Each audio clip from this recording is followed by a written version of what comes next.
Be advised that the views and opinions of the hosts and guests do not reflect those of the station.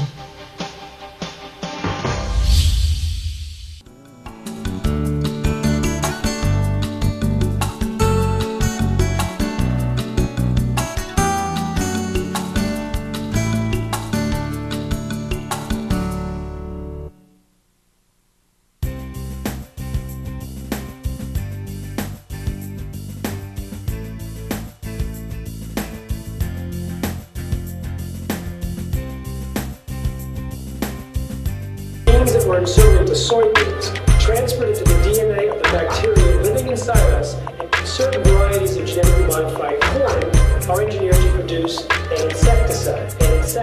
Living inside us, an insecticide. I'm looking at the food that's in the grocery store. They say it's safe, everybody eat more. On second thought, I don't really know if it's made with those GMOs. So I'm looking for the non-GMO label. Before I bring it home, I'll put it on the table. I wanna know if it's verified, so I don't harm myself with genetically modified. They don't want you to know. Poison that grow. Profits that show. From those GMOs. Seeds that they sow. Gonna hurt us, we know. Told them to go. Say GMO, no. Hey, look. I don't wanna eat poison. I don't want gene mutations at my dinner reservations. It's a food abomination. What they're doing to this fast food nation. They take artificial gene combinations, inject them in seed variations, so they can grow their franken-food imitations, while the side effects cause medical patients. Keep the profits alive while they're spraying on the food with name-brand herbicides, and all the while they're spreading their lies. Monsanto destroy a farmer's lives, and the FDA just keeps it all going, saying it's safe even though they all know it's just poison, stealing away your life, and that's what you eat, genetically modified. They don't want you to know. Poison that grow. Profits that show. GMO, no. Seeds that they sow. Gonna hurt us, we know. Told them to go. Say GMO, no. Good evening, ladies and gentlemen. Welcome to Philippines Uncut. I'm your host, Buddy Cunanan. Now, in this show, we talk about everything under the sun, and tonight, the debate and discussion on genetically modified organisms continues. Are GMOs safe for us? What are GMOs? These are some of the questions we're going to try to answer tonight. And joining us are two special guests. Starting with, on my right, there's Jeffrey Smith, and he is the author of the best-selling book, Seeds of Deception. And joining him is, of course, our very good friend here on Philippines Uncut, Hans Palacios, who is a natural health advocate. Good evening, Jeffrey. Good evening. Good evening, Hans, and welcome to Philippines Uncut. Thank you. Yes. Actually, many people know Hans because Hans has been on my show more than a few times, and we've talked about this advocacy. But I especially am honored and pleased that you're here because you're someone we've been waiting for a long time to shed light on this GMO controversy. Now, to start, Hans, perhaps let's introduce yourself for the people who are just watching you now. Yeah, I've been a natural health advocate who's been talking about these subjects, GMOs, vaccines, Codex Alimentarius, and mostly here on GNN in various shows. And a couple of weeks ago, we found out Jeffrey was coming, so we certainly prepared for that. He flew in all the way back from South Africa for this. So this is how important this event is for us. That's true. I cut my trip short because we're really very concerned here in the Philippines about GMOs and the effect this will have on our economy, our lives, our health, etc., etc. Now, Jeffrey, how about you? Let's have an introduction. Tell us about yourself. Well, I've been discussing genetically modified organisms for 17 years. Around the world, 37 countries, talking to government leaders, testifying, speaking to medical conferences, and discovering with the scientists and the medical doctors just how dangerous the genetically modified foods are, and how the biotech industry has been covering up those dangers, even getting scientists fired and gagged and threatened if they discover GMO health problems. And so we are getting the information out to the public, and people are now choosing in much larger numbers healthier, non-genetically engineered foods. Yes. Now, okay, you said that you've been doing this for 17 years. Yes. But what is your background? What is your training? Are you into the health? I'm definitely into health personally, okay. But I have a master's in business administration, and I'm involved in education, communication, marketing. So when I heard a scientist back in 1996 who was a genetic engineer say that this technology is extremely dangerous. Taking genes from one species, like bacteria or viruses, and forcing them into the DNA of crops, that this practice itself, irrespective of what gene you put in, can create new allergens or toxins or new diseases and nutritional problems. And he said, we need to do something to stop this. And I realized he's a scientist, and he was communicating well as a scientist, but he needed some help. Okay. And is this, I assume you're doing this thing full-time, this advocacy is a full-time advocacy. Are you part of any group or any larger network of organizations? Well, I have the Institute for Responsible Technology at responsibletechnology.org, and we work with organizations around the world, including one in the Philippines, or several in the Philippines, that are putting me on tour this week. Okay. How long are you in the Philippines for? About a week. And what has your trip been like? What has the response been to your, I assume you've been giving numerous talks all over the country, all over Metro Manila. What has the response been to your anti-GMO crusade? Well, it's the same in the Philippines as everywhere. When people generally don't know just how dangerous the foods are that they're eating. And when I explain, for example, how thousands of doctors in the United States are now prescribing non-GMO diets to their patients, and describing how the patients get better from skin problems, weight problems, headaches, allergies, asthma, infertility, diabetes, etc. And they believe that GMOs are a main contributor, not of course the sole contributor, but a main contributor to that. And I go into the details of how the genetic engineering works and what they're doing to the food, the increased toxins in the food. People get quite alert and they want to avoid GMOs. So the response in the Philippines is the same as I'm seeing around the world. Yeah. Okay, let's dive right into it. Okay. For people watching us now, let's try to make it as simple as possible for them to understand. What are GMOs? Let's define. I mean, you mentioned something earlier about getting a bacteria and putting it, but let's bring it down to the layperson. Okay. How would you define it? Let's say you want to turn a corn plant into a pesticide. They've done this. Why would you want to? Well, to kill, so that you don't have to spray the field. All right. The corn does the killing itself. Okay. So there's a natural pesticide in soil bacteria called Bacillus thuringiensis, BT for short. All right. So you can take the spores in the bacteria and put it in a spray can and spray plants. It'll kill certain insects by breaking open their stomach and killing them. Yeah. But what the scientists do is they take the gene that produces this BT toxin and they make millions of copies and put it into a gun. Yeah. And they shoot that gun into a plate of millions of corn cells. Then they clone those cells into a plant, and now every corn plant has in every cell a little gene-sized spray bottle that produces this toxin that breaks little holes in the cell walls of insects to kill them. Yeah. Now, that process of insertion plus cloning on its own creates massive collateral damage in the corn. Yeah. So there's so many more proteins and stuff that's Yeah. produced in it that weren't supposed to be there in corn, Yeah. including a new allergen, Yeah. all sorts of changes. But you also have this toxin, the BT toxin, which the companies say is safe because it only affects insects. But now recent peer-reviewed published research show that the same BT toxin, which pokes holes in insect cells, pokes holes in human cells.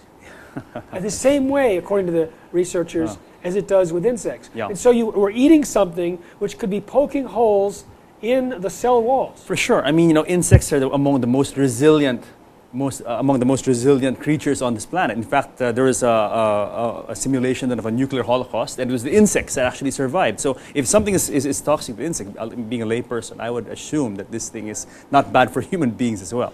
Well, it turns out that not only does it poke holes in human cells, it somehow gets through those cells into the blood, possibly through the holes that it creates. Okay. So 93% of the pregnant women tested in Canada had this BT toxin in their blood. And 2 weeks ago, a new study came out showing that this BT toxin damages red blood cells in mice. So it may be damaging the blood cells in our bodies, and then it gets into the unborn fetuses. 80% of the unborn fetuses had the BT toxin. They don't have a blood-brain barrier developed, so now they may have a hole-poking toxin in their brain. Now it gets worse, because the BT toxin is also known to cause allergic and immune responses in humans and animals. As a reaction. Yes. Yes. So we're eating corn chips Yeah. that have the BT toxin in it. We're eating corn grown in the Philippines that have Bt toxin in it, it might be creating allergic responses, it might be creating leaky gut. Now, doctors and scientists believe that holes in the gut allow undigested food particles to get into the bloodstream. Yeah. And that gets attacked by antibodies, causing food allergies, inflammation, autoimmune disease, some say autism, some say cancer, Alzheimer's, and Parkinson's. And so this leaky gut is a very serious issue, and many doctors that I speak to about this Bt toxin say this might explain why there's so many gastrointestinal disorders on the rise in their practices since GMOs were introduced. Yeah. Okay. You mentioned as an example how, let's say, a GMO corn or a Bt corn is produced. Okay. Or are other crops being modified as well genetically? Right. So there's two crops that have Bt toxin built right in. Yeah. Okay. There's the corn. Okay. And there's 300 to 500,000 hectares grown in the Philippines. There's also cotton. Interestingly enough, I was in India, and there's cotton farmers all over India. When they pick the cotton that's Bt, they're getting itches, rashes on their bodies. And they're getting flu-like symptoms. And when they allow animals to graze on the cotton plants, many of them die. I visited one village, they lost all their buffalo after they allowed them to graze on the Bt cotton plants for a single day. But the same buffalo had been grazing on natural cotton for up to 8 years without a problem. So you have the corn and the cotton, and cotton, by the way, is used for cottonseed oil. Yeah. Then you have soy, corn, cotton, canola, sugar beets, and alfalfa, all engineered not to die when sprayed with herbicide. These are called herbicide-tolerant crops. Okay. 80% of the GMOs are designed not to die when sprayed with herbicide, mostly Roundup. So they're Roundup-ready soybeans are sprayed with Roundup herbicide. And so you spray the Roundup, it gets absorbed into the plant, doesn't kill the plant. Some of it gets stored in the soybean, which we eat. Yeah. And so this is another way that genetically engineered foods increase our toxic load, because that Roundup, turns out, can cause birth defects. It's linked to endocrine disruption. It's linked to cancer. It can destroy the beneficial gut bacteria in our intestines, which is very important for immune system and for the digestive tract. And so eating this Roundup, if you look at what happens to the animals that are fed Roundup-ready crops, damage to the uterus, ovaries, testicles, when they fed Roundup-ready soy to female rats starting 2 weeks before they got pregnant, more than half of their babies died within 3 weeks, compared to a 10% death rate in the control group. When hamsters were fed Roundup-ready soy, by the third generation, most were sterile. They also some had hair growing in their mouths. They died at 4 or 5 times the rate. Mice fed Roundup-ready corn had smaller babies and fewer babies. There's more and more research coming out on Roundup. I was just at MIT. Yeah. And I interviewed one of the senior researchers there, and she said, Roundup, if you look at the chemical properties, and I read her paper, if you look at the chemical properties of this Roundup, it can be linked to cancer, heart disease, diabetes, obesity, multiple sclerosis, anorexia nervosa, Parkinson's, aggression, depression, etc., Alzheimer's. And so this is something that we're eating in huge quantities. It's sprayed so much because of these Roundup-ready crops. Where I live in the Midwest, it's found in the air samples, in the rain samples, in the water samples. Last month they found it in the urine of people living throughout Europe because it's in the food supply. Now, this is really a scary picture you're painting for all of us. And, Hans and I have done several shows on the rising incidences of all these diseases that you just mentioned, cancer, birth defects, autism, etc., etc. Hans, what do you have to say about this? Yeah, because if you look at the timelines in the increase of these diseases like autism in the Philippines or even in the United States, it correlates also with the timeline of GMOs and the change in the vaccine protocols that have been initiated in the late 80s. So there's a correlation. It's just not one contributor. So, and the people behind it who expose it are experiencing the same type of castigation. You have Arpad Pusztai, and then you've got Dr. Wakefield for autism in England. So it's a very, very controversial issue that they seem to be covering up. So we who try to expose this and make people aware are looking for the the verified information, the verified news, which is being covered up here. Yeah. Now, Jeffrey, you mentioned things about rats and hamsters and cows, etc., and the effects on GMOs on them. Now, is there any research being done or has been done on the effects on humans? Let's say trials, clinical Right. research, blah, blah, blah. No human clinical trials. The only human feeding study done for years was something that verified a very scary phenomenon, that genes inserted into genetically modified crops can transfer into the DNA of bacteria living inside our intestines Okay. and may continue to function. So this means long after we stop eating genetically modified foods, we may have these foreign proteins produced inside of us that may trigger allergic reactions or drill holes in our digestive tract. Okay. Clearly, I mean, this is really a very scary scenario. My question is, how come there has been more research on this? Right. Let's say to prove that this is actually harmful to humans, because people watching are going to say, okay, so where's the proof? Where's the Right. proof that this is bad for us? Well, first of all, we do have the testimonies of people now, hundreds of people describing improvements in their health when they take a GMO diet and they eliminate it to a non-GMO diet. We also have the experience of farmers and veterinarians that take livestock off of GM soy or corn to switch it to non-GM soy or corn, and diarrhea and ulcers and gut problems and infectious rates tend to improve dramatically. But when you look at the research, you're absolutely right that there's not enough research. And you can blame the Americans on this. You can blame the Americans on a lot of things. I'm from the United States. So, right. and we take credit, not me personally, but I'm afraid that you can blame us for a lot. So the Food and Drug Administration in the United States, okay, the White House said, promote GMOs back in the early 90s. So they said, okay, we will create a new position for Michael Taylor, Monsanto's former attorney. Monsanto's the big GMO producer. We'll create a position for Michael Taylor. Michael Taylor, you be in charge of creating GMO policy for the United States. So the policy that he created said, we don't see much difference between GMOs and non-GMOs. No testing necessary, no labeling necessary. Then he went back to Monsanto, became their vice president and chief lobbyist. Then he went back to the FDA and became the food safety czar in the United States. Isn't that like a conflict of interest right there? A bit. So then years later, a lawsuit forced 44,000 secret internal memos out of the FDA files into the public domain.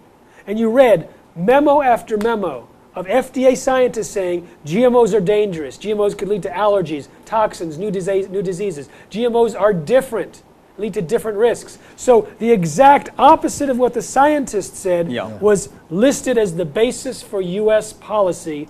GMOs are no different, according to the politicians. GMOs are different and dangerous, according to the scientists. Amazing. And so, because they didn't require any safety studies, the rest of the world, even if the regulatory agencies do require safety studies, they allow the companies themselves to do their research, and we've caught them red-handed. We show clearly in my book, Genetic Roulette, for example, that time and time again they use the wrong detection methods, the wrong statistics, the wrong everything. They've got bad science down to a science.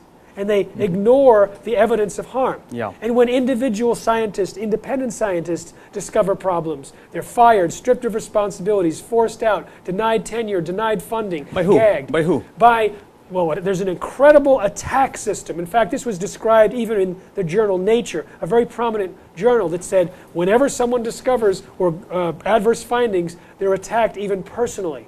So for example, in September last year, Dr. Seralini from France and his team released a peer-reviewed published study showing that they took genetically engineered Roundup-ready corn and fed it to rats for 2 years.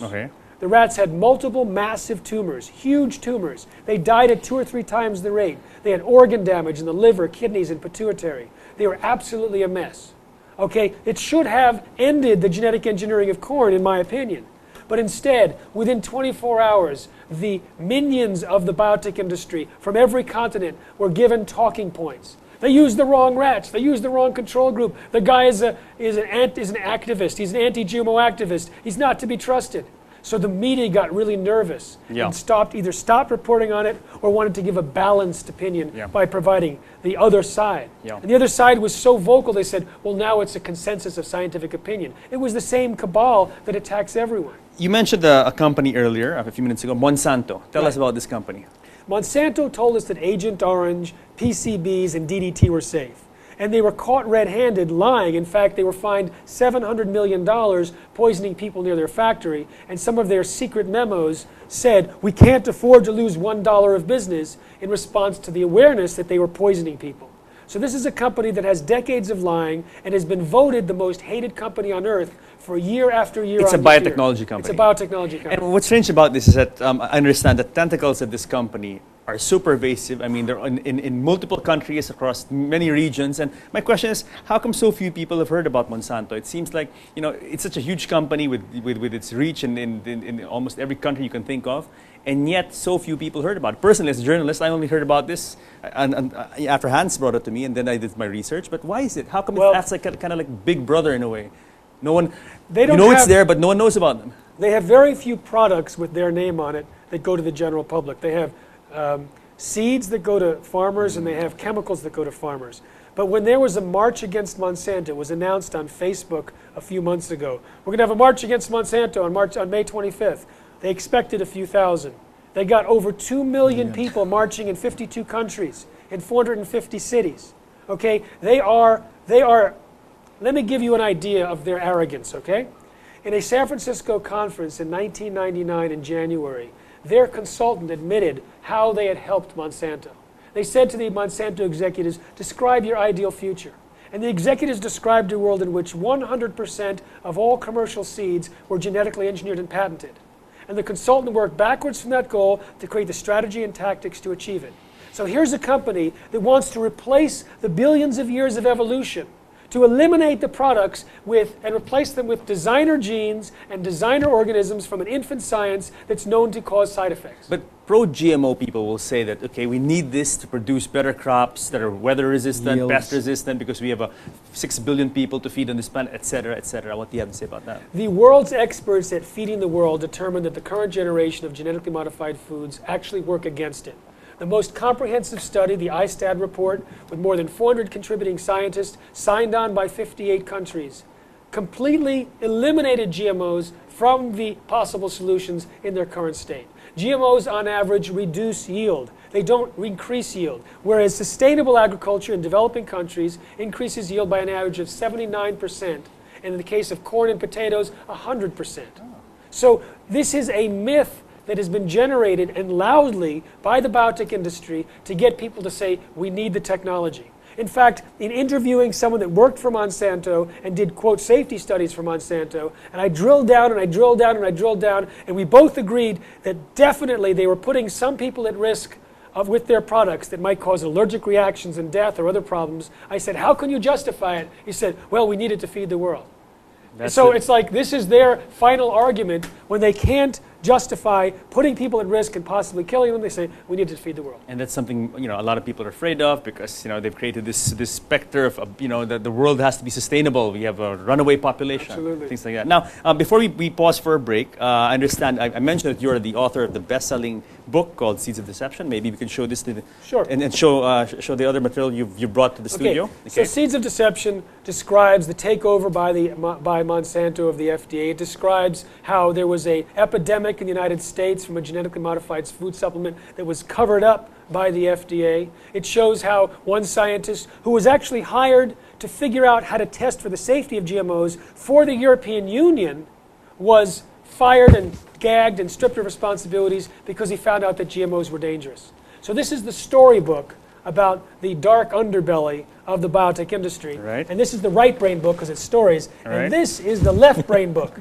This is the book that we compiled all the different health dangers on GMOs, one after the other, in 2-page spreads, where the animals gotten sick and all the different theoretical risks. And this has been used all around the world by doctors and policymakers, etc. So this is the left brain book. Okay, and then finally we have the video, which you know, personally I like to watch. And yeah, you know, this is what I brought up a suitcase right. full of these to the Philippines because people like to watch stuff. Okay, so Genetic Roulette, the Gamble of Our Lives. It was Movie of the Year and Transformational Film of the Year last year by 2 awarding organizations. This one has people changing their diet within the hour and a half of its being viewed. We have doctors and scientists, parents of autistic kids. We have veterinarians and farmers telling the story. So the story in brief looks like this. The American Academy of Environmental Medicine reviewed the animal feeding studies on GMOs and said, clear evidence of dangers. Gastrointestinal problems, immune problems, reproductive problems, etc. Thousands of doctors started prescribing non-GMO diets. They report people getting better, gastrointestinal problems, immune system problems, reproductive problems, etc.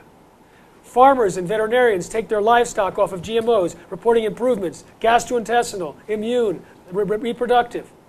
Now you look at what's happening in the American system in terms of healthcare. What's on the rise? Gastrointestinal, immune, reproductive, etc.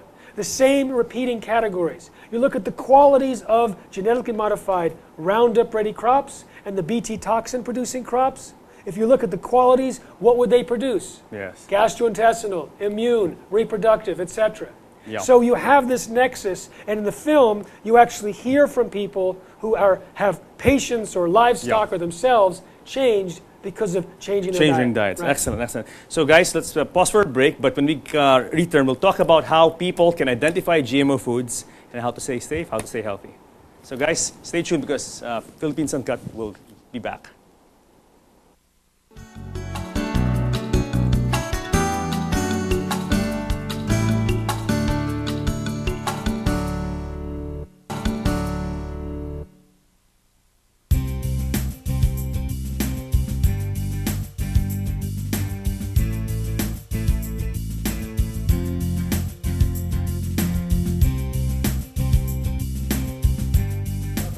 Yes.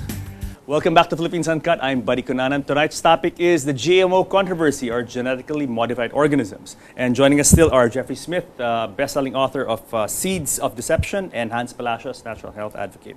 Jeffrey, Hans, welcome back to Philippines Uncut, our second segment. Okay, in our first segment, we talked about GMOs, we defined it, we talked about how dangerous it is for people, we talked about your books, and we talked about Monsanto, etc., etc. Now let's bring it down to the level of the consumer watching us now.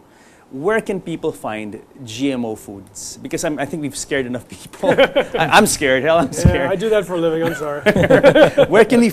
Where can people find GMO foods? Let's say, let's talk in general. All right. Yeah. So people want to know what's a GMO and they want to know what's Yes. a non-GMO. Yes. Because they're actually not hunting out. I don't know anyone that wakes up in the morning wanting their daily dose of Bt toxin and Roundup. I don't think so.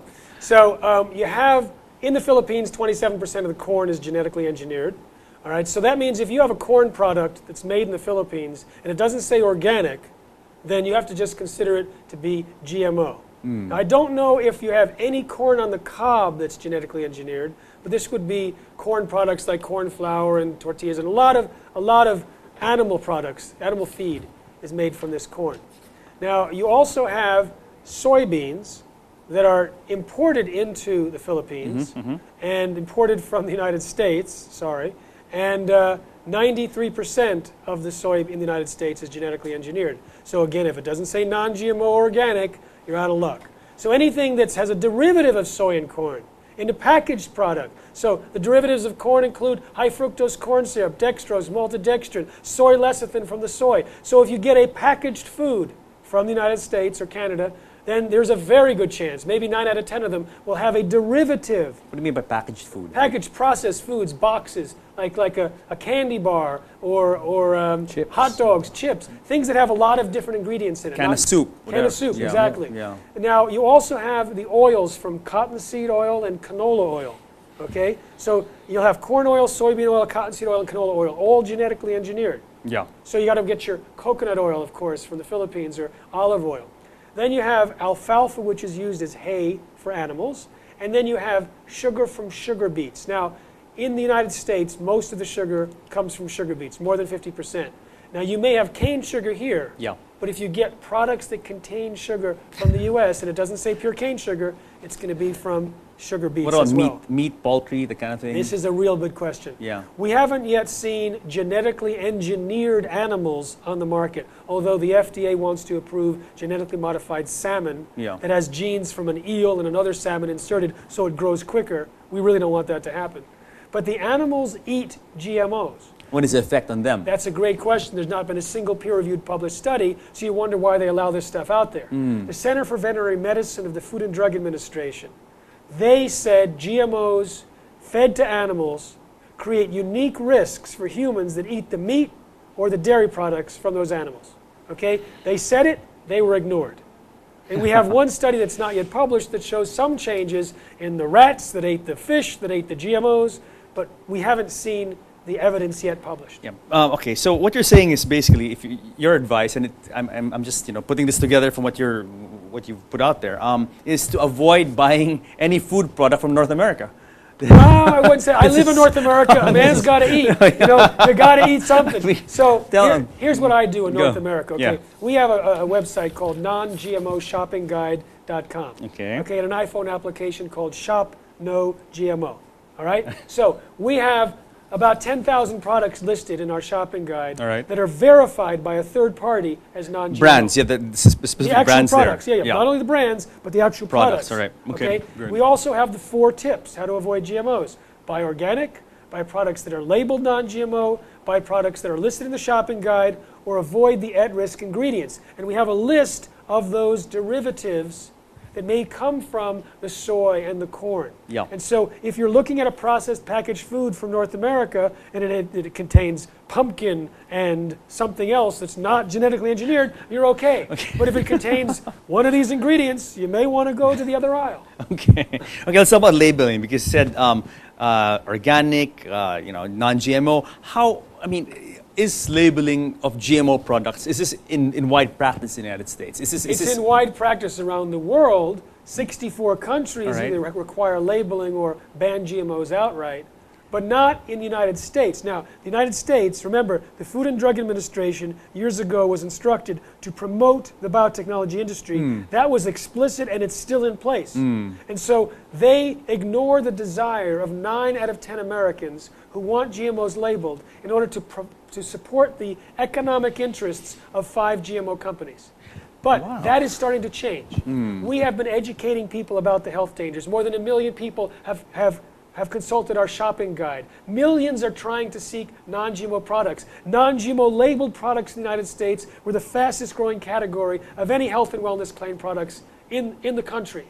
And now, where there's so many people that want to avoid GMOs, it's now being reflected in the political sphere. So, Connecticut, the state, just passed a labeling bill last month. Maine just passed a labeling bill this month. The state of Washington is expected to pass a labeling bill. The federal government is expected to take it up soon. Yeah, amazing. And that it just goes to show you the power of the pro-GMO lobby, that they can suppress this for so long when you said 9 out of 10 Americans actually want it. And yet the government has postponed or tried to put on hold this labeling, this requirement to label GMO products. So you got the power of the biotech industry, which can fire scientists and can do all sorts of changes even to peer-reviewed published studies, but you have the power of consumers who are in the top of the food chain. So in Europe, when this doctor who I described earlier, when the scientist was discovered that GMOs were dangerous and was fired from his job and gagged and threatened, when his gag order was lifted by the order of the UK Parliament, more than 700 articles were written about GMOs within a month in the UK. Within 10 weeks, there was so much consumer concern about GMOs back in 1999 that the food companies capitulated and said, okay, we give up. No more GMOs in Europe. That was Unilever, Nestle's, McDonald's, Burger King, everyone who still sells GMOs here in the Philippines and in the United States. Wow. Because we didn't raise a stink here. Why are the Europeans so ahead of the Americans in this sense? Because they know about it, because the media was reporting the health dangers. It all happened in 1998 and 1999. And so we know that when people learn about the dangers, they trust GMOs less. And so the mainstream media, with a lot of manipulation by the biotech industry in the United States, has been closed-lipped about the dangers of GMOs until very recently. But now the momentum is growing in the United States, and we hope so also in the Philippines. Let's talk about the Philippine setting, because you mentioned these big multinationals. You mentioned Nestle, Unilever, etc., etc. Now in the Philippines, Hans, are you aware of what the situation is here with GMOs? With these multinationals are obviously involved in GMOs overseas. Are they also involved here with GMOs? Well, basically, a lot of them comes from the food that they bring in here. Okay. But the farming that goes on, and especially they're trying to bring in the golden rice variety here. It's already basically an introduction of the products and the science to the country. Now, the damage that it can do to the Philippines, especially on the environment, where you can't grow anything else. Remember, we're still an agricultural country. And if we're going to go the way of Argentina or India, where GMOs have made a big impact on the industry. Or in the United States, when countries like Korea recently and Turkey, Hungary have banned U.S. wheat and practically killed the wheat industry. Now that will open the door for them to send it here, because we practically won't stop it. It's cheap wheat coming in, people clamoring for rice and a way to solve hunger. That's always their cry. We're solving hunger, the scientific way, the biotech way. But people are not aware of the what you call this, of the dangers, simply because nobody covers it. Yeah. The Filipinos by nature are distracted 24/7 by game shows, telenovelas, and all that. They don't care. No, but let's say, as a consumer, going to the supermarket now, should Filipinos be concerned when they look at their shelves? I mean, how prevalent are GMO products here in the Philippines? They at the can be moment? concerned if they are aware. Nobody really covers it. However, there is no legislation that protects the consumers. None of our politicians are even looking at the issue. The Department of Health is not looking at the issue. Our main Erie is pro-GMO, I heard. So who's going to protect the consumer now? No, but my question is, what products should they avoid? Should consumers avoid, let's say, in Philippine supermarkets? And I'm sure you've had a chance to see maybe Well, a couple of anything that's facilities. imported from the United States, you got to read the ingredients. You got to read what's in there, which is what I do. Because usually, when you talk about Philippine consumers, when they say, "Oh, this is made from the States," it's imported from the U.S. We as a people, sad to say, automatically put a seal of approval on it, and 10 years confidence. ago, all these products that are in the supermarket were basically reserved for the ones with money. Yeah. You wouldn't see commercials targeted at the masses. Now you're getting them. Kit Kat and all of that. They're all here right now. They have heavy advertising aimed at the whole spectrum of the market. Yep. And various chips and all that, especially corn chips. So now the whole spectrum of the population are into snack foods. It's a very big industry, and the ingredients are basically the same. Yeah. I want to ask you Continue. talk about rice, because I Right. know Filipinos love their rice. For sure, it's staple. Okay, it's a staple. Now, to genetically engineer a staple is a huge risk. Okay, so in the Philippines, they want to genetically engineer golden rice with high levels of vitamin A. Now, let me tell you a story about South Africa. You just got back from South Yep, Africa, yep. okay? In the film Genetic Roulette, there's a story about South Africans, and their staple is corn. So there's a group of South African farmers on this farm, about 60 of them, and they were getting sick constantly. Very serious headaches, flu-like symptoms, inflammation. The guy had to keep 20% more workers on his farm than he needed, because some people were always down with sickness. He said about once or twice a month, one of his workers would die out of about 60 workers. Now, his animals were also sick. They weren't reproducing right, the milk content was low. So he asked the veterinarian from the United States, and the veterinarian said, stop feeding your animals GMOs. So we started planting non-GMO corn, and then fed it to the animals, and the animals got better, and so did the farm workers. You see, the farm workers were eating the corn grown on the farm. Yes, yes. 100% GM corn 3 times a day, plus their snacks. And when they started eating non-GM corn, they spontaneously got better. He ran out of the non-GM corn, had to buy the GM corn from the market. Everyone got sick again. The animals, the pigs, the cows, and the workers. And then he finally got non-GM corn permanently, and everyone is better. Now, this is a staple, okay? I was talking to a former Monsanto scientist, and he said that when his company fed rats genetically modified corn, Yeah. the rats had health problems, but instead of withdrawing the corn, they rewrote the study to hide the evidence. And he said to me, the percentage of the diet that was fed to the rats, was probably 33%, Yeah. was far less than the corn that's eaten in South Africa. And those rats were only eating the corn for 90 days. South Africans eat them for a lifetime. Yes, So yeah. he said to me he was very concerned if the rats got sick in 90 days with a small portion of corn, what's to happen to the South Africans? And here's an example that we saw completely accidentally, spontaneously. The guy wanted to help his animals, and his workers got better. Yeah. And then going back to golden rice, as you said, a staple is I mean, what is the situation with golden rice in the Philippines? Well, they're field trialing it, meaning that it's not yet available to eat, but it's being planted outdoors, which means it can spread. I mean, they field trialed rice in the United States that they never commercialized. It contaminated U.S. rice. The rest of the world closed their doors to U.S. rice for a long time. It was $1 billion problem. Yeah. So just the actual field trial outdoors is crazy for economic and environmental reasons. And the rice itself is a terrible way to supplement vitamin A. You can supplement vitamin A by giving people the tools to create a garden for themselves. So you supplement vitamin A and iron and zinc. You can give a pill twice a year at a cost of about 11 pesos and prevent blindness from vitamin A deficiency. Instead, they spent $100 million into a technology which is prone to unpredicted side effects, and so they may try to solve one problem and create 10 others. Why are they pushing this? I mean, it's the dollar sign at the end of the rainbow. It is dollar sign and it is tremendous control. You see, you can control the patents to the seeds, There you go. and if you control the seeds, you control the food. If you control the food, you control the people, right? So imagine that there's a handful of companies that control the seed supply.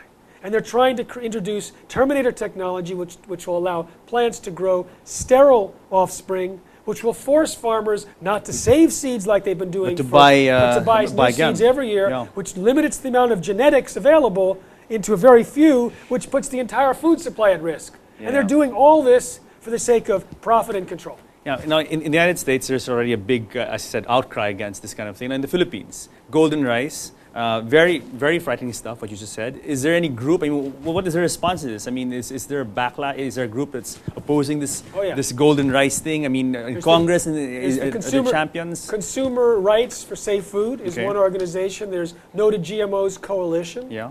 Third World Network's working on this. Others are working on this. There's a lot of groups now in the Philippines working on this, and I recommend to people in the audience to seek them out. Go on the website, look for the Facebook, look for the internet, look for the web pages, and get involved. You see, this is what can mobilize the political response. In the United States, the biotech industry essentially owns Washington, D.C., but they don't own the consumers, and so we're moving the market. And now we're moving the state governments, and soon the federal government will follow. The entire European Union banned GMOs, not at the political level, but at the level of the food companies. Yes. And so we have a tremendous power as consumers. And so I would say this is the time now when they want to introduce golden rice, when they want to introduce genetically modified eggplant. Please don't do that. I mean, the eggplant can be so dangerous. Are they doing that here in the Philippines? Are we in the plants? Yeah. There's a TRO. There's a court case that basically said, no, you can't introduce this eggplant. It's dangerous to health and the environment. And so we won, the anti-GMO group won at the appeal level, but now it may go up to the Supreme Court. Now, with golden rice, how far along the process do you think this is? You said they're doing field trials, but how long would you, let's say without opposition, how long would it take before field trial to actual, pushing this? 2 years. Then we could have a spread of golden rices, GM rice on the market. Right, 2 years. That's not a long time away, huh? Yeah. There's also a concern over the last couple of years that there's a problem with the bee population, and they're attributing it to Monsanto. I mean, even President Putin of Russia, just the last week, had made a big issue out of it, addressing this problem directly to President Obama. So, is there really a big correlation between the drop in population of bees, because they are the ones that's scary that cause what Einstein said, right? When the bees go, then humans are next. Humans are next. So there's been a huge colony collapse disorder where beekeepers lose 50% of their hives or more. Now they have tracked it to this nicotine-based insecticide, neonicotinoids, that can cause this type of reaction. It's been banned in Europe, and then we hope that it gets banned in the United States. But the seed treatments are much higher on the genetically modified seeds. They also feed the bees high fructose corn syrup over the winter. And we know that when certain studies were done and they allowed the bees to grab pollen from the corn that produces Bt toxin, that particular hive or hives ended up getting a viral infection where the controls didn't, so it might compromise the immune system. Also, the Roundup that gets sprayed on these Roundup-ready crops, according to some scientists, may be the missing component in this colony collapse disorder.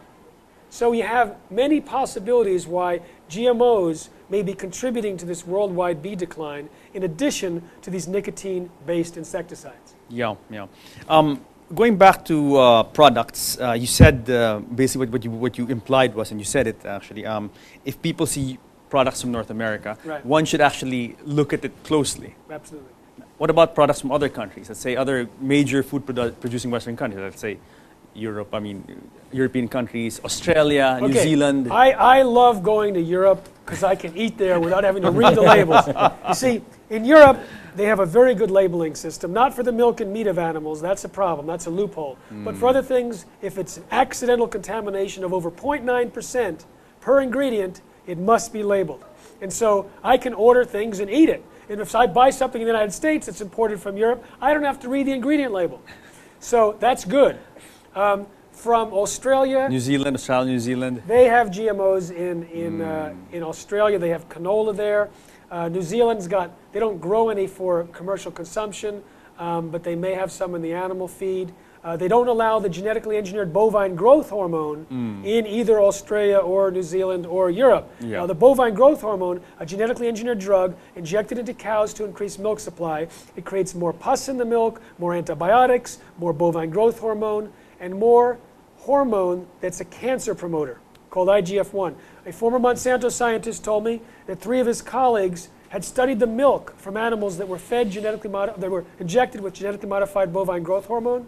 They found so much cancer-promoting hormone in the milk, the 3 Monsanto scientists refused to drink milk thereafter unless it was organic. One actually bought his own cow. Jeez. So what you're saying is that dairy products from those countries are probably safer than dairy products from the United States. Right. So dairy products in the United States, we've ended up kicking out bovine growth hormone from most American dairies, and they usually will say right on the package, without RBGH or RBST or artificial hormones. It'll say that on the package. Okay. Because now that's what a lot of mothers are looking at because they realize the link to cancer. Okay. Now, quickly, guys, clearly it's an uphill battle against the big company like Monsanto and all the tentacles it has in the political sphere. How do consumers battle against these big GMO companies? Well, we've had tremendous success through consumer education. Knowledge has organizing power.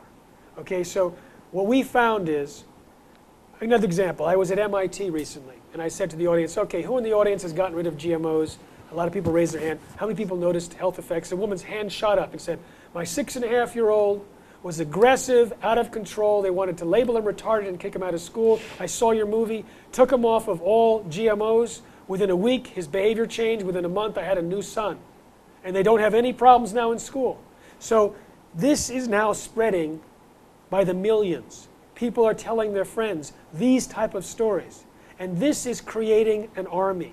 Okay, we have mothers marching on July 4th, which is Independence Day. Today. There's now Tomorrow in the States. Yeah. 100 different groups of moms in parades marching against genetically engineered foods. Yes. We have people now moving the market. We have major food companies saying no more GMOs. So the key for the first thing is to avoid GMOs, and the second is to get engaged in helping others learn the same, and in the Philippines to convince the policymakers to stop golden rice and the eggplant. Excellent. Now, guys, we have about a minute before we have to end. Last words from Hans.